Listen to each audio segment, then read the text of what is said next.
अगर मैं आपसे प्रश्न पूछूं कि आप में से कितने लोग हैं जो उजियाले से अंधकार की ओर जाएंगे? जी हाँ, आपने ठीक से सुना। मैं ये प्रश्न फिर से पूछ रहा हूं, कितने हैं जो उजियाले से, लाइट से, प्रकाश से, ज्योति से अंधकार की ओर बढ़ेंगे? मेरे ख्याल में कोई भी नहीं होगा। हाँ, अगर हमें अंधकार में जाना है किसी कारण से, तो हमेशा हम टॉर्च, फ्लैश लाइट या कुछ लाइट लेकर के हम जरूर जाएंगे, क्योंकि अंधकार में कौन जाएगा? हमें नहीं पता अंधकार में क्या है, आगे गड्ढा है या कहीं कोई जानवर हो, और हम डर जाते हैं। स्वाभाविक है कि हम डर जाते हैं। तो ये जो अंधकार जो है वो हमारे लिए बहुत खतरनाक है, और इसीलिए ये खतरे की बात भी हो जाती है। हाँ, ये जरूर है कि हम अंधकार से उजाले की तरफ जरूर आते हैं। जी हाँ, कोई अंधकार में रहना पसंद नहीं करता है कि नहीं? जहां हमें कोई उजाला देखता, अच्छा लगता है, अरे भैया उधर उजाला है, उधर ज्योति है, प्रकाश है, दिखाई दे रहा है ना, अच्छा लग रहा है। लेकिन ज्योति से अंधकार में जाना, ये तो उल्टी बात है। और अगर जाना भी है तो हम कोई टॉर्च या प्रकाश लेकर के चलते हैं। बाइबल में एक व्यक्ति बिल्कुल ऐसा ही किया। वो ज्योति से अंधकार की ओर जाने लगा। वो फंसता चला गया और बिल्कुल अंधकार में डूब गया। पता नहीं आप गैस कर रहे होंगे।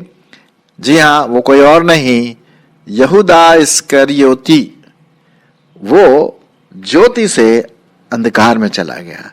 आइए आज हम उसी के बारे में देखेंगे कि किस प्रकार से ये शख्स, ये व्यक्ति जो प्रभु यीशु मसीह के साथ था, कैसे ज्योति में से अंधकार की ओर चला गया। आप सब जानते हैं कि प्रभु यीशु मसीह ने क्या कहा था? जगत की ज्योति मैं हूं, जो मेरे पीछे होलेगा कभी डार्कनेस या अंधकार में नहीं चलेगा, लेकिन जीवन की ज्योति पाएगा।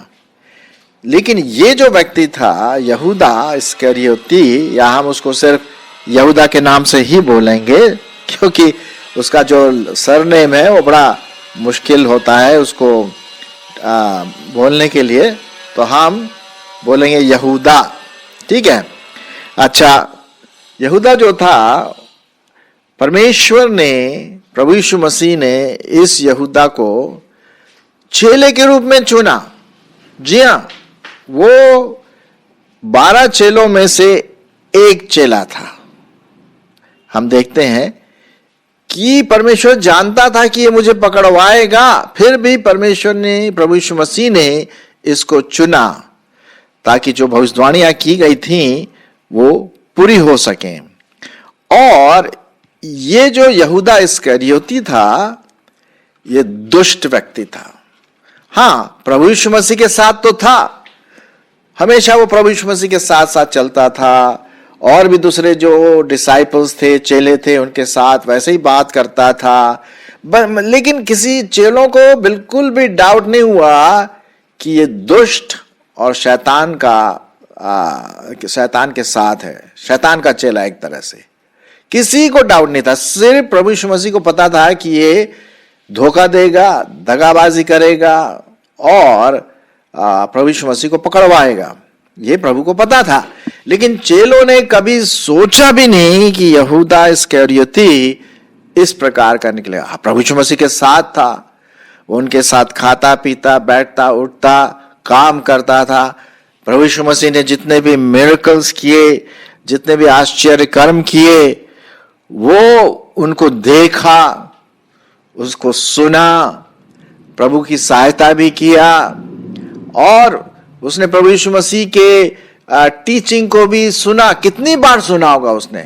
अगर हम बोले कितने मैसेजेस उसने सुने होंगे, बहुत मैसेजेस। और वो भी प्रभु यीशु मसीह के मुंह से, कि वो प्रभु यीशु मसीह क्यों आया, क्यों उसने जन्म लिया, क्या उसका होगा, वो कैसे वो क्रूस पर चढ़ाया जाएगा, ये सब वो जानता था खुद प्रभु यीशु मसीह के मुंह से। वो चेला जो यहूदा था, यीशु मसीह के पीछे पीछे चेले के रूप में तो चलता था, लेकिन एक्चुअली में वो शैतान बन गया। वो ज्योति से अंधकार की ओर फंसता चला गया। हाँ, उसने यीशु मसीह के अगेंस्ट हो गया, उसका विरोधी हो गया मन में, बाहर रूप से नहीं। विरोधी तो उस समय हुआ जब महायाजकों ने उसको बोला, भैया तू हमें पकड़वा दे, तेरे को हम पैसे देंगे। तो उसने बोला, कितने पैसे दोगे? चांदी के 30 टुकड़े और जो भी था। ये था साहब चेला, जो प्रभु यीशु मसीह के साथ कपटी रूप में धोखा देने वाला एक भेड़िया था। किसके भेष में? भेड़ के भेष में भेड़िया था। वो चोर भी था। कैसे पता चोर था? मैं आपके लिए पढ़ देता हूं। यूहन्ना उसका 12 अध्याय, यूहन्ना उसका 12 अध्याय, हम कई पदों को इसमें से पढ़ेंगे। यूहन्ना 12 अध्याय 4 से 6 पद तक। परंतु उसके चेलों में से यहूदा इस्करियोती नामक एक चेला जो उसे पकड़वाने पर था, कहने लगा, ये इत्र 300 दिनार में बेचकर गरीबों को क्यों न दिया गया? उसने यह बात इसलिए न कही कि उसे गरीबों की चिंता थी, परंतु इसलिए कि वो चोर था और उसके पास उसकी थैली रहती थी और उसमें जो कुछ डाला जाता था वो निकाल लेता था। चोर था वो। हाँ, चंदे की थैली और जो पैसा आता था वो सब उसमें से निकाल लेता था। हाँ, पैसों का प्रेमी था। हाँ, और उसने प्रभु यीशु मसीह का एक तरह से मर्डर भी करवा दिया, पकड़वा करके। मर्डर मतलब जो भी चीजें पाप से संबंधित थी वो लगातार वो फंसता चला गया अपने जीवन में। वो पाप की दशा में चलता चला गया। जैसे कि आप इस व्यक्ति को देख रहे हैं, कैसे वो धीरे धीरे जाल में फंस गया। जैसे मकड़ी का जाल होता है ना, वैसे फंस गया और अंत में बहुत भयंकर रूप से उसकी मौत भी हुई। ये वही यहूदा इस्करियोती है। इसके बारे में कुछ बातें हम देखते हैं जो प्रभु यीशु मसीह ने कही, और देखते हैं क्या क्या प्रभु यीशु मसीह ने एक बार कहा उसके बारे में, ये तो शैतान का पुत्र है। यूहन्ना उसका 6वां अध्याय, यूहन्ना उसका 6वां अध्याय और उसका 70 और 71 पद। 70 और 71 पद में क्या लिखा है जरा देख लेते हैं। यीशु ने उन्हें उत्तर दिया, क्या मैंने तुम 12 को नहीं चुन लिया? तो भी तुम में से एक व्यक्ति शैतान है। किसके बारे में? यहूदा इस्करियोती के बारे में। तो भी तुम में से एक व्यक्ति शैतान है। यह उसने शमौन इस्करियोती के पुत्र यहूदा के विषय में कहा, क्योंकि यही जो उन 12 में से था उसको पकड़वाने के लिए तैयार था, पकड़वाना चाहता था।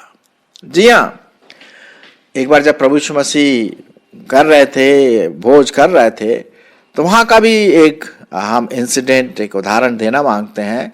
यूहन्ना उसका 13वां अध्याय, यूहन्ना उसका 13वां अध्याय और उसका 27 पद। और उसके बाद क्या लिखा हुआ है, जब प्रभु यीशु मसीह ने रोटी और टुकड़ा डुबा करके दिया, तो ये उस समय की बात है, प्रभु भोज ना। तब उसने उसी तरह यीशु की छाती को, मैं आपके लिए पढ़ूंगा यूहन्ना 13:25 से। तब उसने उसी तरह यीशु की छाती की ओर झुककर पूछा, हे प्रभु, वो कौन है? यीशु ने उत्तर दिया, जिसे मैं यह रोटी का टुकड़ा डुबोकर देऊंगा वही है। और उसने टुकड़ा डुबोकर शमौन के पुत्र यहूदा इस्करियोती को दिया, और टुकड़ा लेते ही शैतान उसमें समा गया। तब यीशु ने कहा, जो तुझे करना है वह तुरंत कर। प्रभु यीशु मसीह ने कहा कि ना, तुम में से एक मुझे पकड़वाएगा। अब जो चेले थे वो एक दूसरे का मुंह देखने लगे और पूछने लगे। पत्र शायद पूछा होगा यूहन्ना से, यूहन्ना भाई भैया मुझे क्या पता। और भी दूसरे जो चेले थे एक दूसरे से पूछने लगे, भाई कौन यीशु मसीह को पकड़वाएगा? तब यीशु ने ये बात कही कि जिसको मैं ये टुकड़ा दूंगा डुबो करके, वही है। और ये वही है जिसने प्रभु यीशु मसीह को पकड़वाया और शैतान उसके व्यक्तित्व में समा गया। वो खुद डेविल था, शैतान था भाई। ये एक चेला जो बहुत एक्टिंग किया एक चेले के रूप में कि हाँ वो प्रभु को प्यार करता है, उसके पीछे चलता है, उसका सही रूप से चेला है, लेकिन असल में वो भेड़िया था। भेड़िया भेड़ के वेश में, है ना। और उसने कई प्रकार की स्कीम किया कि किस तरह से यीशु मसीह को वो पकड़वाए।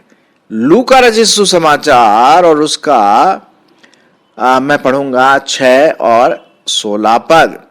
6 और 16 पद क्या लिखा हुआ? और लिखा हुआ है, और याकूब का बेटा यहूदा और यहूदा इस्करियोती जो उसका पकड़वाने वाला बना, तब वह उसके साथ उतरकर चौरस जगह में खड़ा हुआ और उसके चेलों के बड़ी भीड़ और सारे यहूदी और सारे यरूशलेम में सूर और सदा के समुद्र के नाम बहुत से लोग उसको सुनने आए। तो वो जब भी प्रभु यीशु मसीह के साथ था, वो पकड़वाने की सोचता था कि कैसे मैं उसको पकड़वाऊं।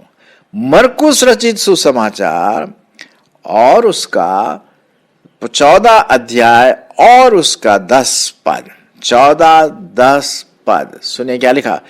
तब यहूदा इस्करियोती जो 12 में से एक था, प्रधान याजकों के पास गया कि उसे उनके हाथ पकड़वा दें। वे यह सुनकर आनंदित हुए और उसको रुपये देना स्वीकार किया और ये अवसर ढूंढने लगा कि किस रीति से उसे पकड़वा दिया जाए। और फिर हम देखते हैं कि अख़मीरी की रोटी के पर्व में वो ये बातें वहां पर हुई। प्रभु यीशु मसीह ने उसको रोटी दी और कहा जाओ। और इस प्रकार से हम देखते हैं कि कई प्रकार की बातें ये यहूदा के बारे में हम देखते हैं, नकारात्मक शैतान वाली बातें। और कहलाता था क्या था? चेला। एक बार प्रभु यीशु मसीह ने इसी के बारे में कुछ बात कही, मैं आपके लिए पढ़ना मांगता हूं। मत्ती रचित सुसमाचार उसका 26 अध्याय, मत्ती उसका 26 अध्याय 14 से 11।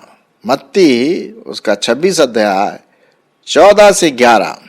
देखिए क्या लिखा। तब यहूदा इस्करियोती ने 12 में से एक था, प्रधान याजकों के पास जाकर कहा, यदि मैं उसे तुम्हारे हाथ पकड़वा दोगे तो तुम मुझे क्या दोगे? उन्होंने उससे कहा, भाई 30 चांदी के सिक्के तोड़कर तेरे को दे देंगे। और वह उसी समय से यीशु को पकड़वाने का अवसर ढूंढ रहा था। एक बार प्रभु यीशु मसीह कहते हैं इसी यहूदा के बारे में 26 अध्याय और उसका 24 पद, क्या लिखा हुआ है। तब उसके पकड़वाने वाले यहूदा ने कहा, हे रब्बी, क्या वो मैं हूं? यीशु ने उससे कहा, हाँ तो कह चुका। बताइए वो बोल रहा है। जब प्रभु यीशु मसीह ने कहा ना कि भाई तुम में से एक पकड़वाएगा, अब जो यहूदा था बोला, क्या मैं वो हूं? भाई तू कह चुका है, हाँ तू है। और तब हम देखते हैं कि वो उसके बाद आगे वो पकड़वाने के लिए आगे गया। आज हम यहूदा के बारे में देख रहे हैं जो कि बड़ा नकारात्मक व्यक्तित्व है, नकारात्मक शख्स है। और इस नकारात्मक शख्स जो शैतान का पुत्र था, शैतान था, उसमें समा गया था, चोर था, डाकू था और ट्रेटर था, स्कीम करने वाला था। उसका विवेक बिल्कुल खत्म हो चुका, उसमें विवेक था ही नहीं। लेकिन दिखाने के लिए क्या करता था? प्रभु यीशु मसीह के साथ फेलोशिप करता था, यीशु मसीह के साथ साथ चलता था, उनके साथ खाता पीता था, सब कुछ था, मिरेकल्स भी देखे, प्रभु यीशु मसीह को सुना, उसकी टीचिंग भी सुना, लेकिन दिल में कोई काम नहीं हुआ। कंटिन्यू वो पाप करता चला गया। और अंत क्या हुआ? अंत जानते हैं? उसने अपने आप को फांसी लगा लिया। जब पकड़वाने के बाद जब वो गया, उसके दिल में एक बोलते ना दर्द हुआ, यार मैंने एक व्यक्ति को पकड़वाया। वो इतना उसको दुख लगा कि उसने जा करके पेड़ के ऊपर अपने आप को टांग करके अपनी आत्महत्या कर ली। ये होता है पाप का अंत। धीरे धीरे धीरे धीरे पता भी नहीं पड़ता है, वो व्यक्ति फंसता चला जाता है पाप में और वो अंधकार के कुएं में जाकर के वहां मर जाता है। जैसे कि आप इस व्यक्ति को देख रहे कि कैसे वो फंसता गया और अंधेरे में जाकर के गिर गया। यहूदा ऐसे ही था। मेरे प्रियो, क्या हम यहूदा इस्करियोती से कुछ पाठ ले सकते हैं अपने जीवन में? कितनी बार आपने परमेश्वर का वचन सुना, कितनी बार इस वेबसाइट को खोला, कटारे कम्युनिकेट्स, आपने कई बार वचन सुना होगा। क्या आपके दिल में कायरता आई? क्या आपने विश्वास किया? मेरी आशा है कहीं ऐसा ना हो कि हमारी भी दशा एक तरह से यहूदा इस्करियोती के समान हो जाए और हम धीरे धीरे बिना हमें पता पड़े हम पाप के दलदल में फंसते चले जाए और हमारा विवेक तो बिल्कुल कमजोर हो गया, मर सा गया, कुछ नहीं होता।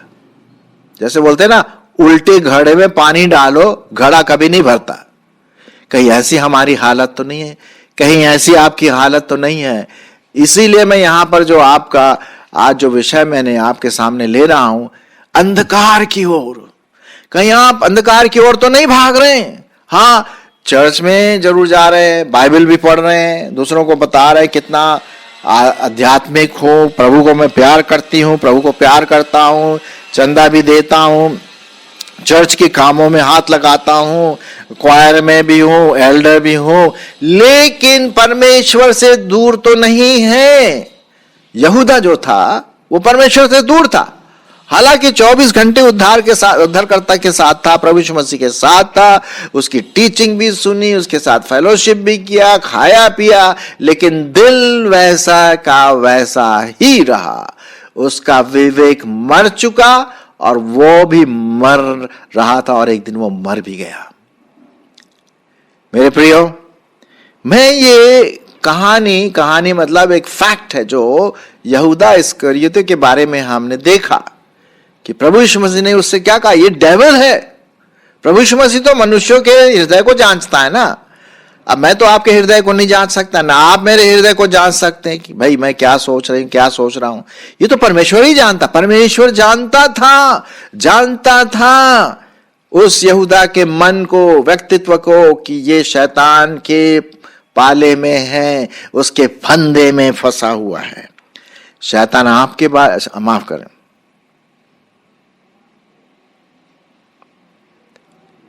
परमेश्वर आपके बारे में, आपके हृदय के बारे में, आपके अंतरात्मा के बारे में, आपके दिमाग के बारे में, व्यक्तित्व के बारे में जानता है, सोचता है। मेरे बारे में, हम सबों के बारे में। लोग तो बाहर से देखते हैं, परमेश्वर क्या है, अंदर से देखता है। अब जो चेले थे ना प्रभु यीशु मसीह के, उन्होंने कभी डाउट नहीं किया होगा इस यहूदा के बारे में कि यार ऐसा मतलब कपटी निकलेगा, ऐसा धोखेबाज निकलेगा, ऐसा गद्दार निकलेगा, ऐसा सोचा भी नहीं था। भैया वो चल रहा है काम, उसके पास थैली रहती थी और सब काम ठीक चल रहा, कोई समस्या ही नहीं लग रही। लेकिन प्रभु जानते थे, प्रभु यीशु मसीह जानते थे कि ये व्यक्ति कौन है। समय उसी के साथ साथ परमेश्वर आपके बारे में जानता है। कहीं हम अपने हृदय में, कहीं मैं अपने हृदय में या आप अपने हृदय में यहूदा के समान एक्ट तो नहीं कर रहे हैं, यहूदा के समान व्यक्तित्व तो नहीं है कि बाहर कुछ और अंदर कुछ। आजकल आप जानते हैं प्लास्टिक का जमाना ऐसा आ गया है कि हर चीज प्लास्टिक की बनी रहती है।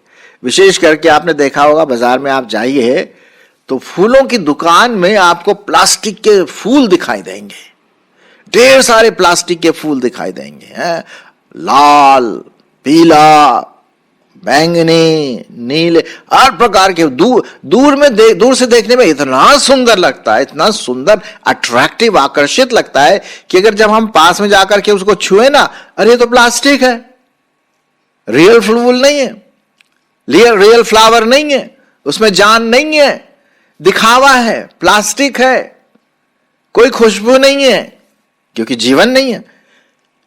वैसे ही कभी कभी हमारे जीवन में क्या ऐसी बात आती है कि हम दिखाने के लिए मसीही हैं। हम किसको दिखा रहे हैं?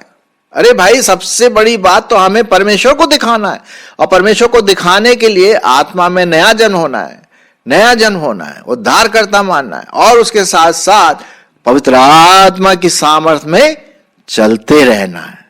हाँ, हम कभी कभी गलती करते हैं। मैं कई बार पाप में गिरा हो सकता है आप भी गिरे होंगे, वो अलग बात है। हम प्रभु को प्यार तो करते हैं, लेकिन पाप में गिर जाते हैं, हम प्रभु से माफी मांग लेते। लेकिन साहब, ये जो था यहूदा, इसका तो नया जन्म हुआ ही नहीं, वो तो शैतान का बच्चा था। प्रभु यीशु मसीह ने तो यही बात कही ना, उसमें उद्धार का तो सवाल ही नहीं था। पतरस देखिए, पतरस भी प्रभु का चेला था, लेकिन उसने प्रभु का इनकार किया। जब मौके में पूछा, भाई तू भी तो उसका चेला है, तो प्रभु का इनकार किया उसने। लेकिन बाद में उसने पश्चाताप किया, क्योंकि वो प्रभु को जानता था। वो स्लिप हो गया था अपने मसीह जीवन में। हम स्लिप हो सकते हैं, लेकिन हम प्रभु से माफी मांग सकते हैं। लेकिन क्या हम एक्टिंग तो नहीं कर रहे हैं कि मैं अंदर कुछ और बाहर और कुछ? आइए हम यहूदा के समान न बन करके पतरस के समान, याकूब के समान, पौलुस के समान, पंडिता रामाबाई के समान, साधु सुंदर सिंह के समान, विलियम कैरी के समान, प्रभु के समान बनते चले जाएं। आमीन।